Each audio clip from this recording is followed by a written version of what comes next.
For example अगर मैंने एक डेटाबेस के सारे कॉलम्स को डिस्प्ले करवाना है, कंप्लीट डेटा को डिस्प्ले करवाना है, तो उसके लिए सिंपल सी क्वेरी क्या होगी, सेलेक्ट स्टैटिक, ठीक है, मुझे सारे कॉलम्स को सेलेक्ट करना है फ्रॉम टेबल का नेम, यहाँ पे टेबल का नेम EMP है, ठीक है। और इस स्टेटमेंट को एंड करने के लिए हम यहाँ पे टर्मिनेटर यूज़ करते हैं, तो टर्मिनेटर यहाँ पे मैंने ऐड कर दिया और ये मेरे पास कंप्लीट डेटा जो है वो सेलेक्ट होकर आ गया है 14 रोज़।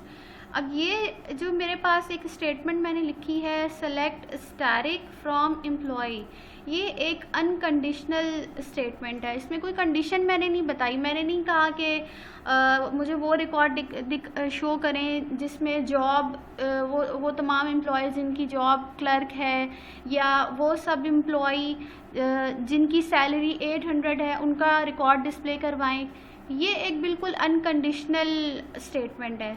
लेकिन अगर हम बात करते हैं कंडीशनल स्टेटमेंट्स की, कि जहाँ पे कोई कंडीशन मैं बता दूँ, फॉर एग्जांपल मुझे एम्प्लॉई नंबर, नेम और जॉब उन सब एम्प्लॉयज़ का शो करें जिनकी सैलरी 800 है, तो बीच में जो कंडीशन आ गई वो क्या कंडीशन है, 800, ठीक है। तो कोई भी अगर कंडीशनल स्टेटमेंट आपको लिखनी होती है डेटाबेस में से रिकॉर्ड को डिस्प्ले करवाने के लिए, तो वहाँ पे हम यूज़ करते हैं वेयर का क्लॉज। जैसे मैं कहती हूँ where salary is equals to 800, या where salary is greater than 800। तो अगर जब भी आपने कंडीशनल स्टेटमेंट्स लिखनी होती हैं, तो उस वक्त आप कौन सा क्लॉज यूज़ करेंगे, वेयर का क्लॉज। जैसे यहाँ पर एक एग्जाम्पल दी है, ठीक है, तो ये चूँकि हमारे पास सेम ये डेटाबेस नहीं है, मैं इस डेटाबेस पे रहते हुए आपको परफॉर्म करके बताती हूँ। मुझे सेलेक्ट करना है for example employ number, employ name किसका, जिस एम्प्लॉय की जॉब एनालिस्ट है, ठीक है। सेलेक्ट एम्प्लॉय नंबर, नेम, ठीक है। कहाँ से हमें सेलेक्ट करना है, इम्प से। और कंडीशन मैंने क्या बताई है, जहाँ पर जिसकी जॉब क्लर्क है या एनालिस्ट है, ठीक है। तो ये अब मैंने जो स्टेटमेंट लिखी है ये एक कंडीशनल स्टेटमेंट है, ठीक है। इसमें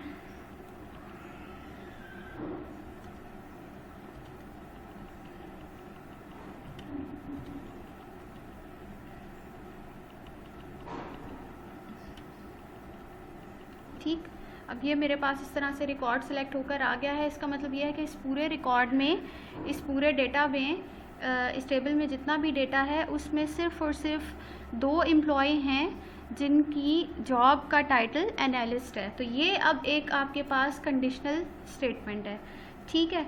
अच्छा, इस तरह से मैं रिकॉर्ड सेलेक्ट करना चाहती हूँ एम्प्लॉय नंबर, नेम और जॉब उन एम्प्लॉयज़ की, उस एम्प्लॉय की जिसकी सैलरी 3000 है, ठीक है।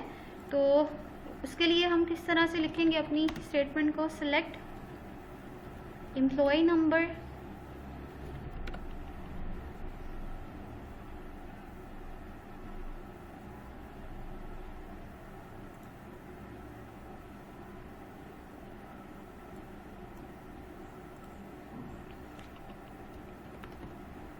जॉब फ्रॉम इम्प, वेयर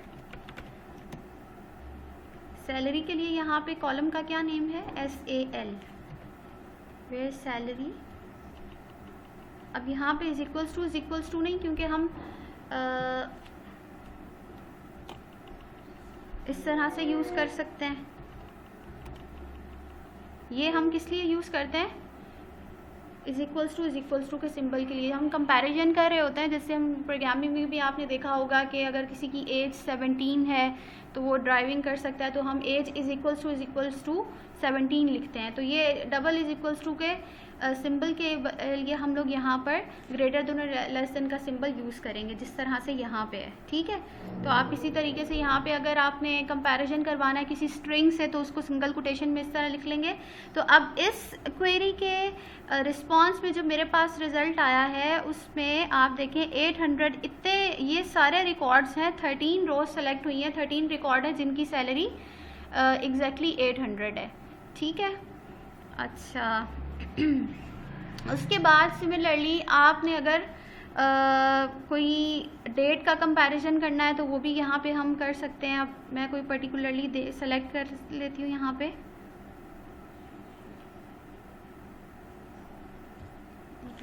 लिख लेते हैं सेलेक्ट स्टैटिक।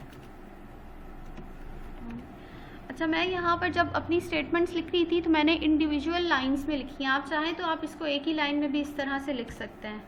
ठीक है, अब यहाँ पे मैं कोई डेट सेलेक्ट करती हूँ किसी पर्टिकुलर एम्प्लॉय की, और सेम इसी तरीके से क्वेरी आपने ग्रेटर देन, यानी कि यहाँ पे अगर आप देखें जो क्वेरी इन्होंने लिखी है इसमें इन्होंने किसी एम्प्लॉय की ID, name, first name, last name, hire date, city select किया फ्रॉम एम्प्लॉय। ठीक है, एम्प्लॉय की टेबल से उन्होंने ये सारा रिकॉर्ड सेलेक्ट किया है, लेकिन वो रिकॉर्ड जहाँ पर जिन एम्प्लॉयज़ की जो हायर डेट है वो 1 जुलाई 1993 से ग्रेटर है।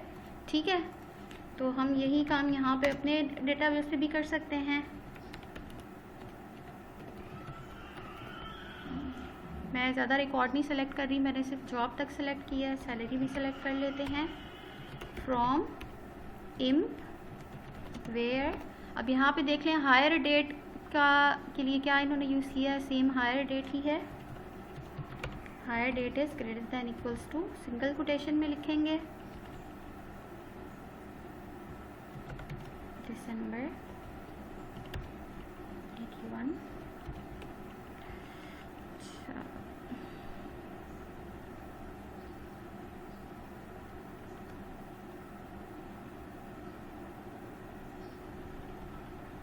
यहाँ पे मिस्टेक हो जाती है।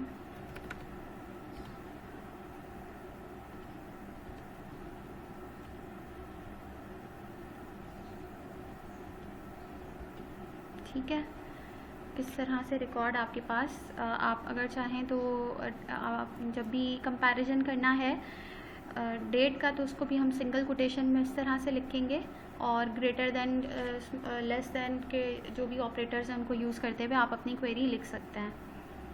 अच्छा, उसके बाद फॉर एग्ज़ाम्पल अगर आपको कोई कंडीशन एंड और के ऑपरेटर्स आपने पढ़े होंगे प्रोग्रामिंग में भी, सो यहाँ पर अगर आपको कोई इस तरह की कंडीशन दी है, अब यहाँ पे इस कंडीशन के अकॉर्डिंग 1 जून 1992 से लेकर 15 दिसंबर 1993 तक, यानी कि यहाँ से इसमें और इस डेट तक यहाँ पे इस पर जो भी आपके पास एम्प्लॉयज़ का रिकॉर्ड है वो यहाँ पे सेलेक्ट होकर आ जाएगा। ठीक है, उसके बाद आपके पास अगर एक पर्टिकुलर रेंज हो, ठीक है, अगर आपको पर्टिकुलर रेंज दी गई हो और पर्टिकुलर रेंज में आपने कोई भी काम करना है, कोई भी क्वेरी को रन करना है, तो उसके लिए आप यहाँ पर बिटवीन का यूज़ कर लेंगे कीवर्ड। ठीक है, और उसके बाद यहाँ पर नॉट बिटवीन का वो काम जो बिटवीन से हो रहा है, ठीक है, उसका अपोजिट यहाँ पे नॉट बिटवीन ये है कि अगर आपने एक्सक्लूड करवाना है। ठीक है, नॉट बिटवीन जैसे यहाँ पे ये है कि यानी कि ये जो पर्टिकुलर रेंज है इस रेंज में ना हो। समटाइम्स हमें कुछ इस तरह की क्वेरीज भी डेटाबेस से करनी पड़ती हैं कि जिसमें हम कहते हैं कि हमारा ये जो पर्टिकुलर रेंज जो है इस रेंज में वो लाई ना करती हो, तो अब ये हम कह रहे होते हैं कि ये जो रेंज है इस पर्टिकुलर रेंज में कितने भी एम्प्लॉयज़ हैं वो ना हो, वो हमें सेलेक्ट होके दिखाएं, तो वो आप क्या करेंगे, नॉट बिटवीन यहाँ पे यूज़ कर सकते हैं। ठीक है,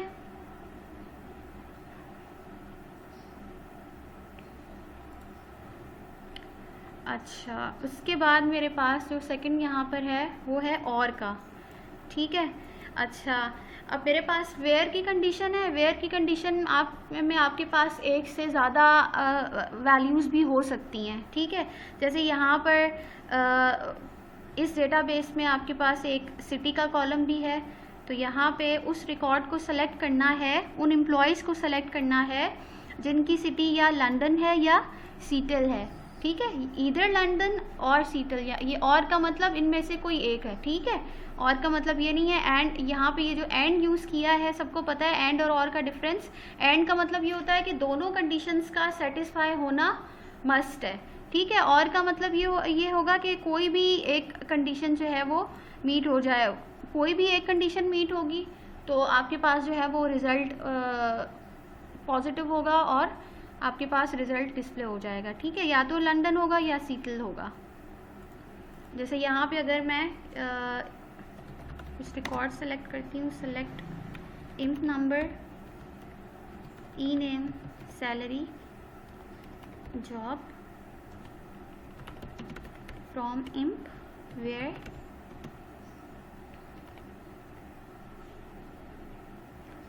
जॉब सेलेक्ट कर लेते हैं,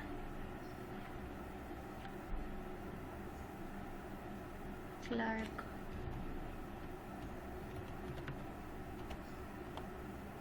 और जॉब इज इक्वल्स टू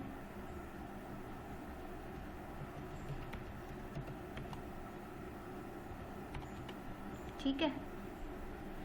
सो मैंने ये जो क्वेरी लिखी है इसका क्या मतलब है कि उन एम्प्लॉयज़ का एम्प्लॉय नंबर, उनका नेम, सैलरी और जॉब डिस्प्ले करवाएं जिनकी जॉब या तो क्लर्क है या एनालिस्ट है, ठीक है। तो अब यहाँ पे ये जो रिकॉर्ड आ रहा है डिस्प्ले होके, इसमें देखो कि आपको ये जो मैंने कंडीशन दी है सिर्फ यही कंडीशन सेटिस्फाई होकर रिजल्ट आ रहा है, ठीक है, या तो क्लर्क आ रहा है आपके पास या तो एनालिस्ट आ रहा है। जबकि आप देखें तो यहाँ पे जॉब में सेल्समैन भी है, प्रेसिडेंट भी है और भी जॉब्स हैं, लेकिन मैंने जो कंडीशन दी मेरे पास डेटा सिर्फ उसी के अकॉर्डिंग रिट्रीव होकर आ रहा है।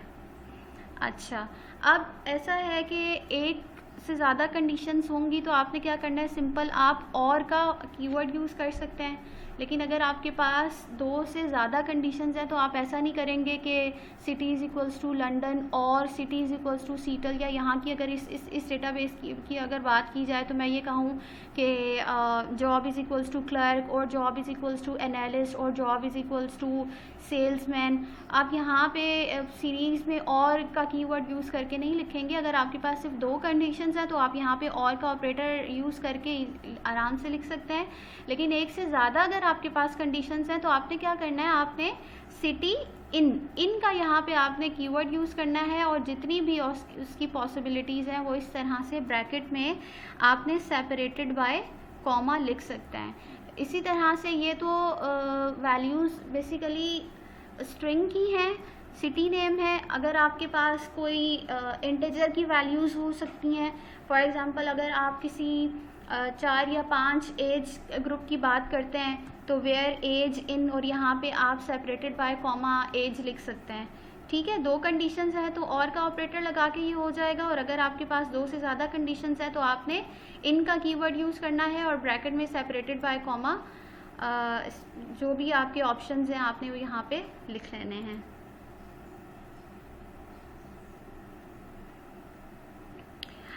बिल्कुल वैसे ही जैसे मैंने एक रेंज डिफ़ाइन करने के लिए बिटवीन का कीवर्ड बताया है, और अगर आपने पर्टिकुलर रेंज, उस पर्टिकुलर रेंज को एक्सक्लूड करना है तो हम क्या यूज़ करेंगे, नॉट बिटवीन। इसी तरीके से यहाँ पर जैसे इन का है कीवर्ड हमने यूज़ किया है, अगर आपने इन सब जो ऑप्शंस हैं उनको एक्सक्लूड करना है, ठीक है, तो आप यहाँ पे क्या यूज़ कर लेंगे, सिंपल नॉट इन, यानी कि वो सारे एम्प्लॉयज़ जो इन सिटीज़ में से नहीं हैं, ठीक है। नॉट इन लिख दिया तो उसका मतलब है ये सारे सिटीज़ जो हैं वो क्या हो जाएंगे, अब एक्सक्लूड हो जाएंगे।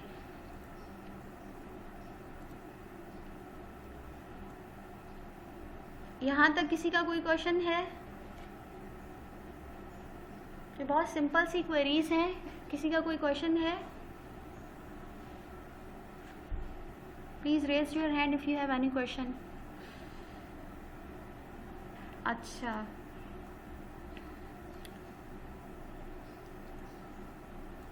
ये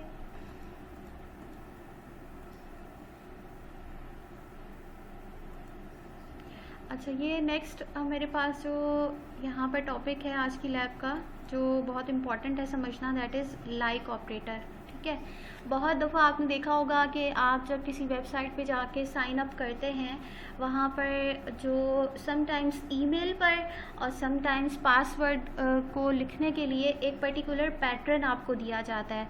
फॉर एग्ज़ाम्पल, आपने पासवर्ड चूज़ करना है, पासवर्ड में कितने लेटर्स होने चाहिए, पासवर्ड में फ़र्स्ट लेटर कैपिटल होगा, पासवर्ड में आपके पास अल्फ़ा न्यूमेरिक कीज़ भी होनी चाहिए।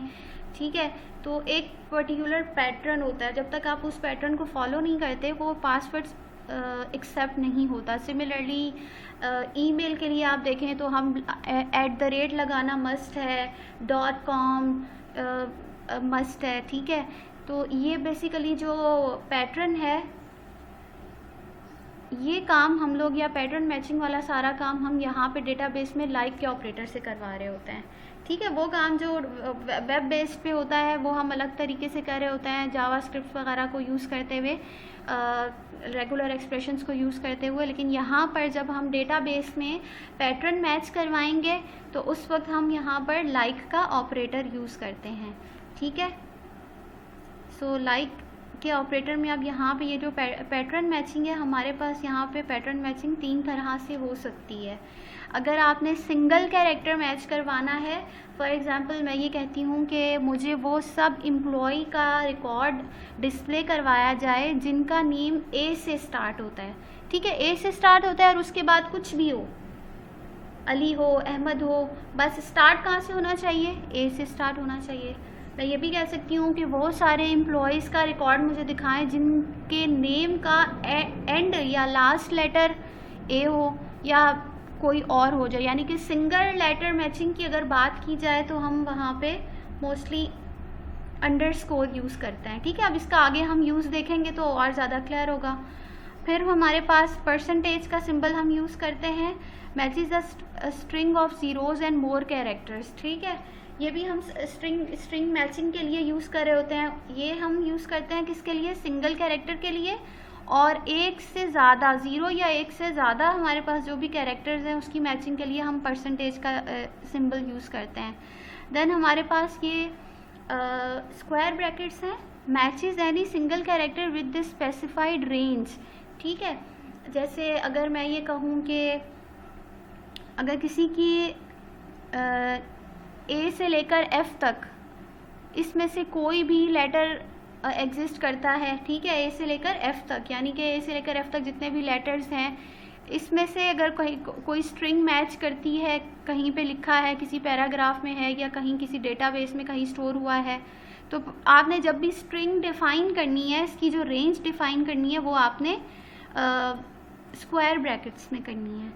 फिर उसके बाद हमारे पास ये सिंबल है, इसमें matches any single character not with in the specified range. आप समझें कि ये इसका जो है वो ऑपोजिट है। आपने एक रेंज को डिफाइन कर दिया, उस रेंज को फॉलो करना है तो आपने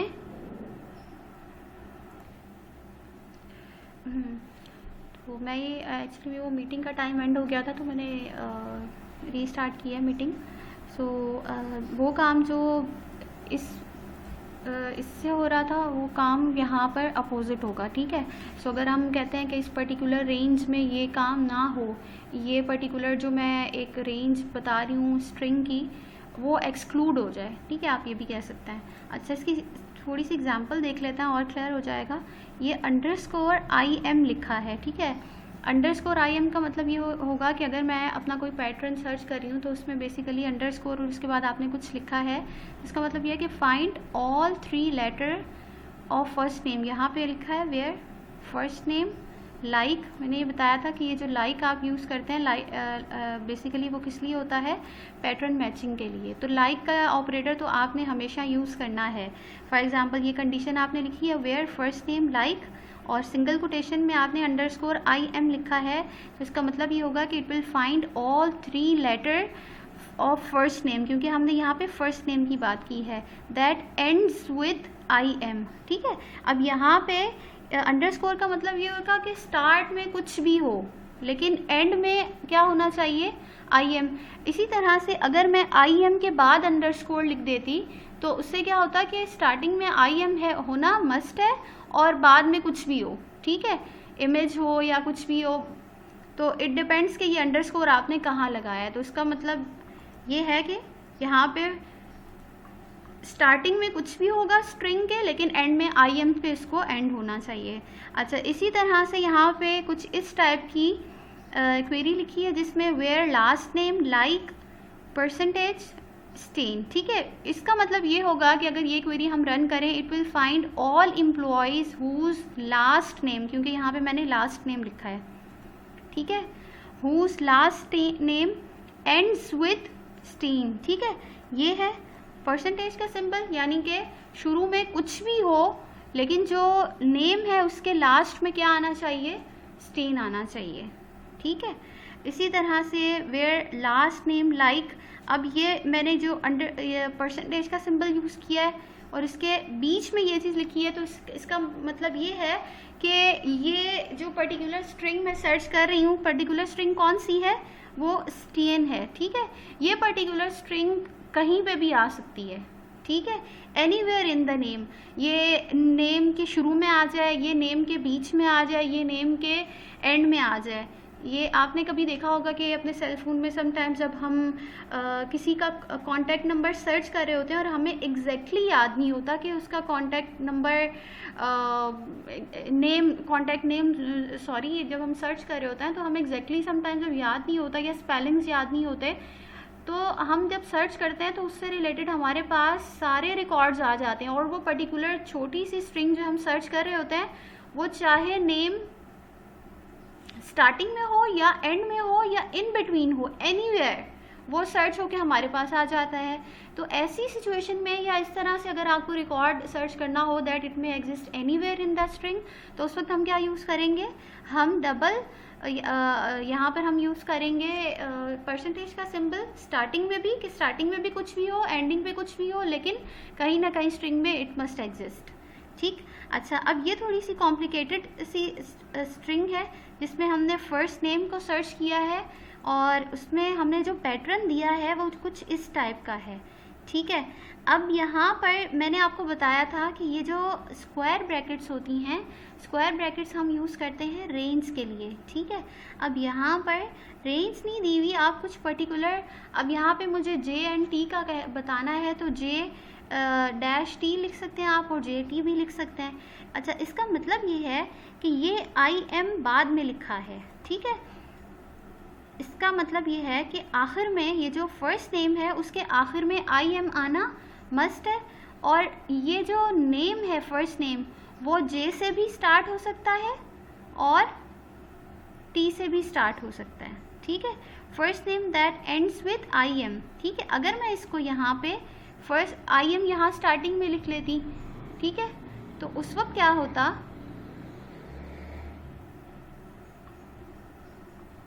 अगर मैं इसको स्टार्टिंग में लिख देती तो होता ये कि ये मेरे पास फर्स्ट नेम में शुरू में IM आना मस्ट है, उसके बाद J एंड T आ सकता है, ठीक है। तो यहाँ पे भी इसकी अगर आप देखें डिस्क्रिप्शन, तो जो फर्स्ट नेम है that ends with IM and begins with either J और T। अच्छा, ये जिम और टिम जो है बेसिकली हम यूज़ नहीं कर रहे इस डेटाबेस को, तो इस वजह से इसको कंसीडर करने की ज़रूरत नहीं है। अच्छा, ये एक और मेरे पास एग्जाम्पल है लास्ट नेम की, ठीक है। लास्ट नेम को हमने सेलेक्ट करना है और कुछ इस टाइप का पैटर्न है। अब ये सबसे पहले ये देख लो, ये इसका क्या मतलब है, ठीक है। इसका मतलब ये होगा कि ये एक्सक्लूड करना है ये वाली चीज़, ठीक है।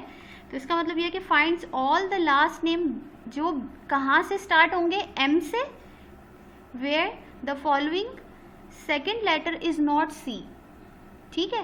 पहला लेटर जो है, पहला लेटर मस्ट होना चाहिए, यानी कि हमेशा स्टार्ट कहाँ से होगा, वो नेम M से, और जो सेकंड लेटर है वो C नहीं होगा। C उसमें से हमने क्या कर दिया, कैप्स का सिंबल यूज़ करके हमने C को एक्सक्लूड कर दिया, और उसके बाद यहाँ पे परसेंटेज का सिंबल है। परसेंटेज का सिंबल का मतलब ये है कि आगे कुछ भी हो, थर्ड लेटर कुछ भी हो सकता है। इट हमेशा कहाँ से स्टार्ट होगा, M से, एक्सक्लूड हो जाना चाहिए C से। अच्छा, यहाँ पर अगर मैं J और T से पहले ये कैप का सिंबल लगा देती तो उसमें क्या होता कि J और T से नाम स्टार्ट नहीं होगा, ठीक है। तो JNT को तो हमने एक्सक्लूड कर दिया, लेकिन एंड हमेशा कहाँ पे होगा वो नाम, IM से।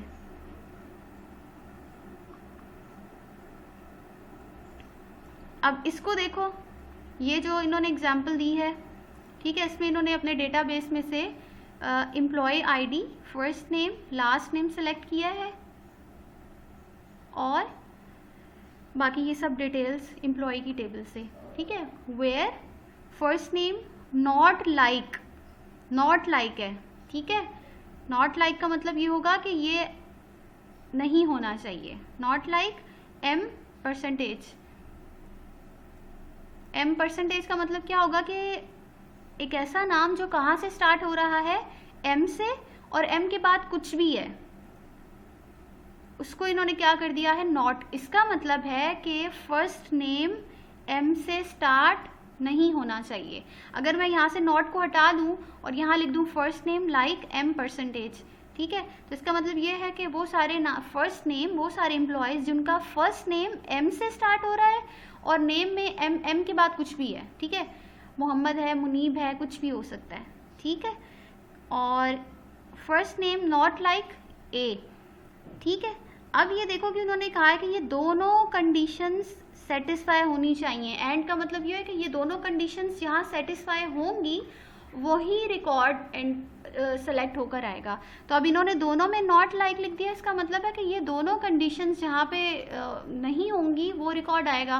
फॉर एग्जांपल अगर यहाँ पे देखो तो इसमें भी इन्होंने ये कहा है कि जो A से स्टार्ट होगा और आगे कुछ भी है, यानी कि वो सारे एम्प्लॉयज़ जिनके नाम M से शुरू हैं या A से शुरू हैं, उन सारे एम्प्लॉयज़ का रिकॉर्ड जो है वो शो ना हो, उनके अलावा जितने भी एम्प्लॉयज़ हैं उनका रिकॉर्ड शो हो। सही है, समझ में आ गई। अगर मैं यहाँ पर नॉट हटा दूँ तो मेरे पास M का और A का जितना भी रिकॉर्ड है वो डिस्प्ले हो जाएगा।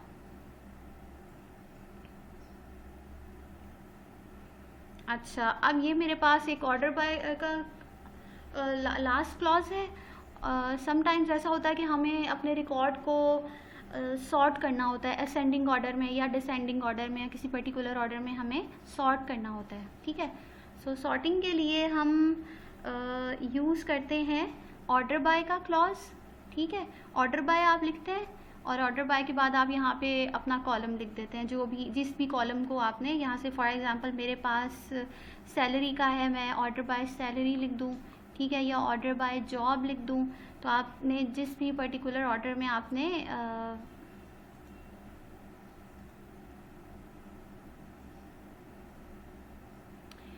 अंडरस्कोर IM का मतलब ये है कि जो भी पर्टिकुलर, फॉर एग्जांपल मैं फ़र्स्ट नेम की बात कर रही हूँ, अंडरस्कोर का मतलब ये है कि पहले कुछ भी हो, तुमने IM लास्ट में लगाया है ना, तो इसका मतलब है कि एक ऐसा एम्प्लॉय जिसका नाम के शुरू में कुछ भी हो लेकिन आखिर में वो हमेशा कहाँ पे एंड होना चाहिए, IM, ठीक है,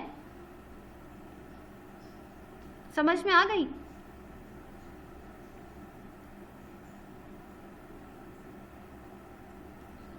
अंडरस्कोर का मतलब ये है कि शुरू में कुछ भी है, शुरू में कुछ नहीं उन्होंने बताया, कुछ भी हो सकता है, लेकिन एंड जो है वो IM पे होना चाहिए।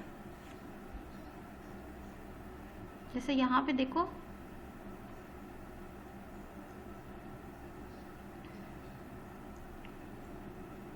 finds all 3 letters, first names, ये फर्स्ट नेम है, यहाँ पे फर्स्ट नेम का कॉलम यूज़ किया इसलिए दैट एंड्स विद IM, ठीक है।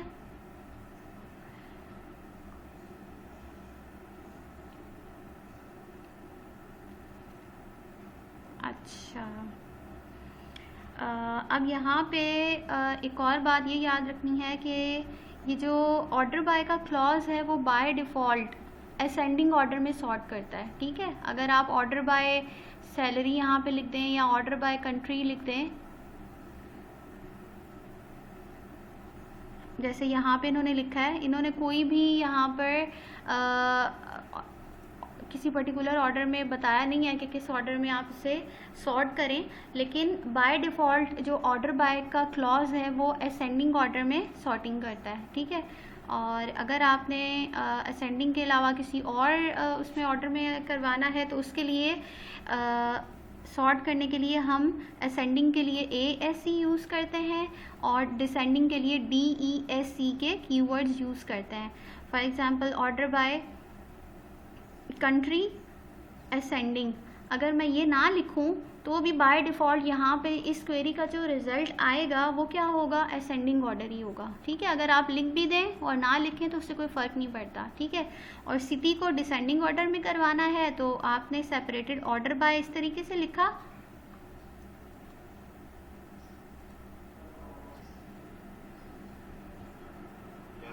अच्छा, अब ये देखो कि ये यहाँ पे मैंने एक लिखा है, सिंपल, बहुत सिंपल सा पैटर्न है। इस पैटर्न में मैंने ये कहा कि मेरे पास सिर्फ उन एम्प्लॉयज़ का रिकॉर्ड आए। रिकॉर्ड में भी क्या क्या है, employ number, job, salary and E name. सिर्फ उन एम्प्लॉयज़ का आए जिनका नेम एस से स्टार्ट हो रहा है। ठीक है, तो एस से जिन एम्प्लॉयज़ का स्टार्ट हो रहा है वो स्मिथ एंड स्कॉट है। तो इसी तरह से आप जो भी पर्टिकुलर पैटर्न अपना बनाना चाहते हैं उसको बना के आप रिकॉर्ड को डिस्प्ले करवा सकते हैं। यहाँ पे हम ऑर्डर बाय पे थे, मैंने बताया कि ऑर्डर बाय में बाय डिफ़ॉल्ट असेंडिंग ऑर्डर में होता है। अगर आप ख़ुद से भी लिख देंगे तो भी कोई फ़र्क नहीं पड़ता, लेकिन बाय डिफ़ॉल्ट ये असेंडिंग ऑर्डर में सॉर्ट करता है। देन उसके बाद अगर आपने कुछ और आपके पास कॉलम्स के नेम है जिन्हें आपने सॉर्ट करना है, तो जैसे ये सिटी है इसको डिसेंडिंग ऑर्डर में, और कोई कॉलम है तो उसको सेपरेटेड बाय कॉमा आप लिख सकते हैं उसके साथ आपने जिस भी ऑर्डर में आपने इसको सॉर्ट करना है। ठीक है, अच्छा बस इतना ही इस लैब में कवर करना है। बाकी ये कुछ सिंपल सी क्वेरीज़ है। ठीक है, और आपने इनको यहाँ पर इसकी क्वेरी बनानी है और इसके बाद लिखना है। बहुत आसान सी है। यहाँ पर पहली देख लो, display employ number salary of employees whose salary is less than 2000। तो ये भी कंडीशनल है। वेयर का क्लॉज सिंपल लगेगा, select emp number salary from employ where salary is less than. ठीक है, लेस देन सिंबल यूज़ करना है, लेस देन 2000, ये टास्क हो जाएगा। List name of all employ whose name starts with letter A, ये तो सेम यही हो गया। ठीक है, यहाँ पे सिंपल लाइक के बाद क्या लिख दोगे, ए और परसेंटेज का सिंबल आ जाएगा। अच्छा, उसके बाद display E name job department number of employ who are either salesman और belongs to department number 10। Either का जहाँ पे वर्ड यूज़ होता है वहाँ पे हम कौन सा ऑपरेटर यूज़ करते हैं, और का। ठीक है, तो आपने सिंपल वेयर की क्वेरी यूज़ करनी है, where job is equals to salesman और department number is equals to 20। ठीक है, तो ये आसान सी क्वेरीज हैं, बस इनको आपने बेटा प्रैक्टिस करना है और परफॉर्म करके सबमिट करवा देना है। किसी का अभी कोई क्वेश्चन है तो मुझसे पूछ लीजिए।